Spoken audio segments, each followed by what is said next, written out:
धडा 16वा. डॉक्टर रघुनाथ माशेलकर, एका वैज्ञानिकाचा जीवनप्रवास. लेखक तुषार कुलकर्णी. पाठ परिचय. या लेखात डॉक्टर रघुनाथ माशेलकरांचा जीवनप्रवास कथन केला गेलेला आहे.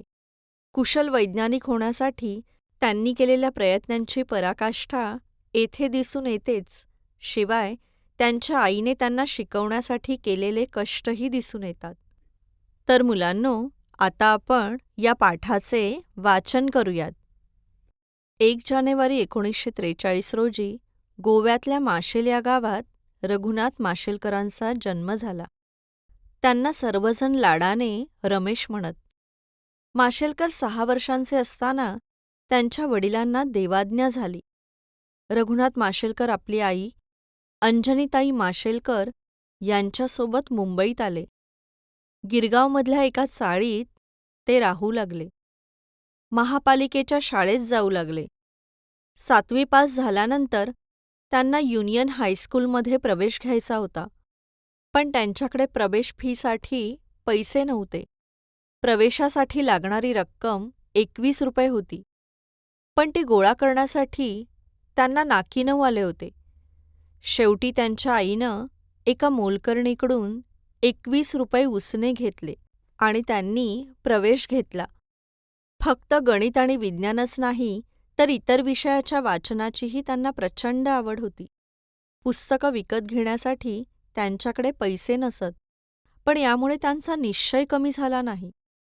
गिरगावात असलेल्या मॅजेस्टिक बुक स्टॉलमध्ये जाऊन ते पुस्तकं उसने घेत आणि तिथंच वाचून परत करत. माशेलकर बोर्डाच्या परीक्षेत राज्यात 11वे आले होते.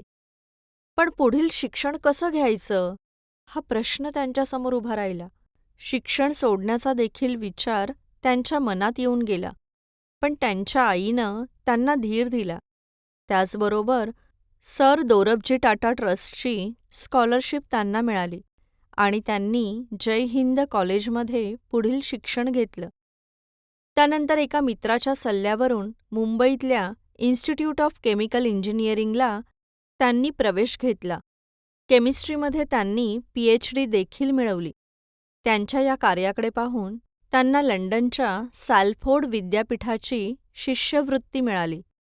परदेशात इतक्या संधी असताना देखील त्यांनी भारतात अवघ्या 2100 रुपये पगारावर नोकरी केली.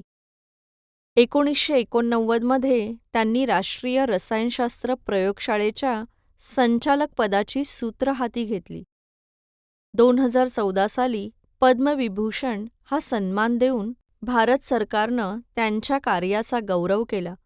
त्याआधी त्यांना पद्मश्री आणि पद्मभूषण हे पुरस्कार मिळाले आहेत. डॉक्टर माशेलकर सतत म्हणत, भारतीय तरुणांमध्ये खूप क्षमता आहे, म्हणूनच भारत देखील तरुण आहे व त्यामुळे भारताचे भविष्य उज्ज्वल आहे.